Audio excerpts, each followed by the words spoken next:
So instead of a quick answer, it turns into a mini investigation.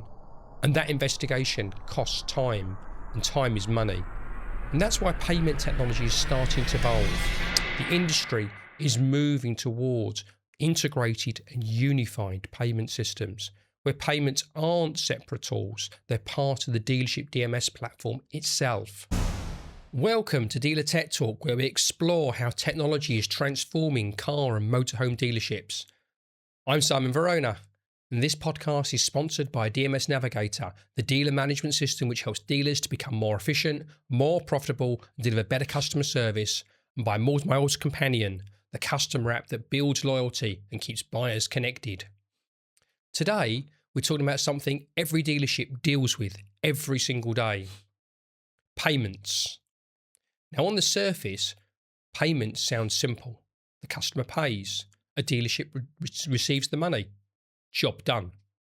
But anyone who's worked inside a dealership knows it's rarely that simple, because today's dealerships are processing multiple different types of payments, and in many cases they're handled through completely separate systems, which creates a lot of opportunity for mistakes, for confusion, for wasted time.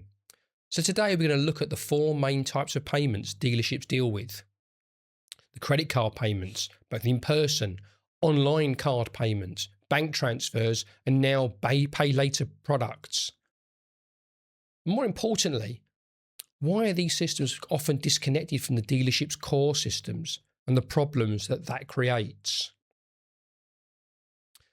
The first type of payment that you take are credit card payments taken in person. We've taken those for years.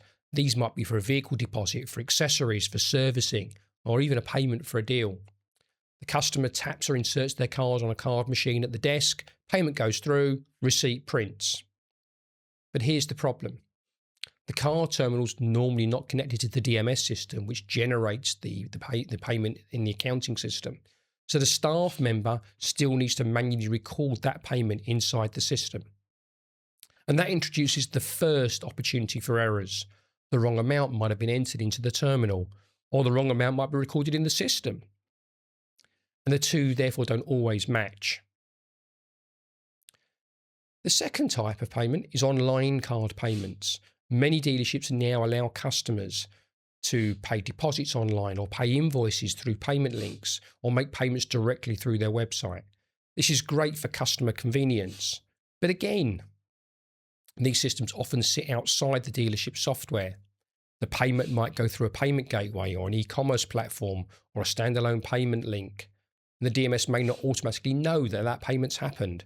So someone in the dealership still needs to check the payment system, find the transaction, manually update the deal or the invoice or wherever it could be imposed to. And again, that's manual steps, which generates, again, opportunities for errors. The third type of payment is bank transfer. This is extremely common in vehicle sales. A customer sent bank details, they transfer the money, and the dealership waits for funds to arrive. But bank transfers introduce a completely different set of problems. For example, customers entering the wrong amount, or entering no reference or a reference that makes no sense, or something vague like car payment. And when the payment arrives at the dealership bank account, someone somewhere, normally in the accounts team, has to work out who sent the money, what deal it related to, and whether the amount is correct or not.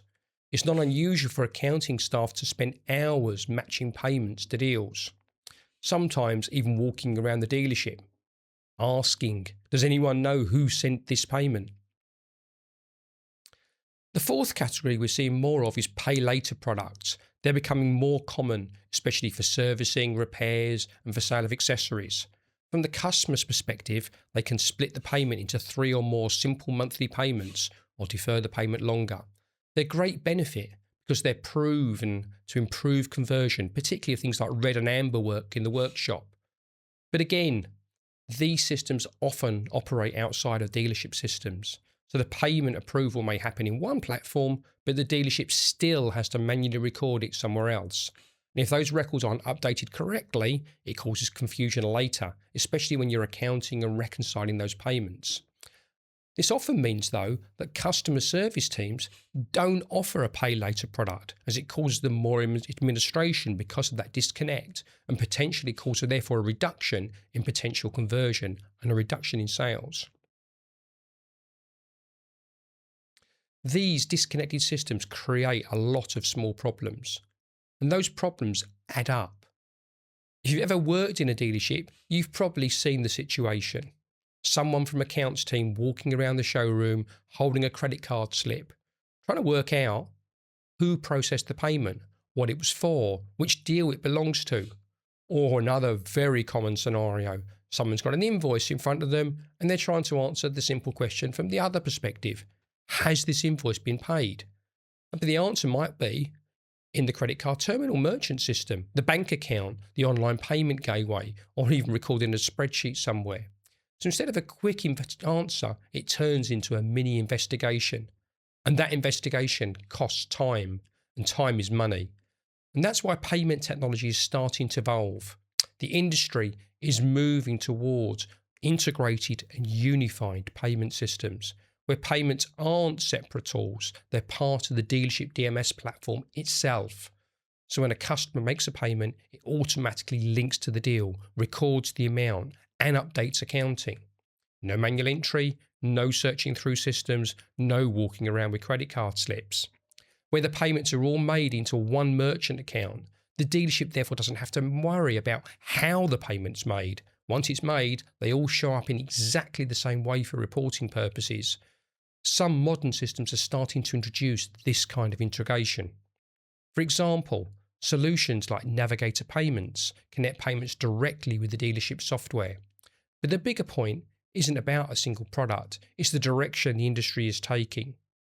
Dealership payments are moving towards being fully integrated into the dealership systems. Dealerships today handle those four payment types: the credit cards in person, online payments, bank transfers, and pay later products. But in many dealerships, these payments are still processed through separate systems, which therefore creates those errors, creates that confusion, and creates unnecessary admin work. Before we wrap up this episode, here's something practical you can do in your dealership this week. Take a look at how payments actually work in your business today. Start by listing the different types of payments you accept and where you accept them through. For most dealerships, that will include credit card payments in person, online car payments, bank transfers, and now pay later products as well. And follow the workflow for each one. Start from the moment the payment is taken and follow it all the way through to final reconciliation in your accounts. And ask yourself, where is the payment taken? Which system processes it? Who records it in the DMS? How does accounting confirm it's been received? And how has it been reconciled? You'll often discover that the process is far more complicated than it first appears. Multiple systems, manual entries, cross-checking between platforms, and sometimes a bit of detective work in there as well. And when you map this process out like this, you'll start to see that friction at work. And that friction has a cost. It costs time, it creates mistakes, and it slows down the business. So the action this week is simple. Map out your workflows. Understand how many systems are involved and calculate the cost of the friction in your processes. Because once you see the friction, you can start to remove it. Thanks for listening to Dealer Tech Talk. Again, don't forget to subscribe on Spotify, Apple Podcasts, or Google Podcasts so you never miss an episode. This episode is sponsored by DMS Navigator and my Auto Companion. I'm Simon Verona. Join me next time for more ways to simplify dealership success with technology.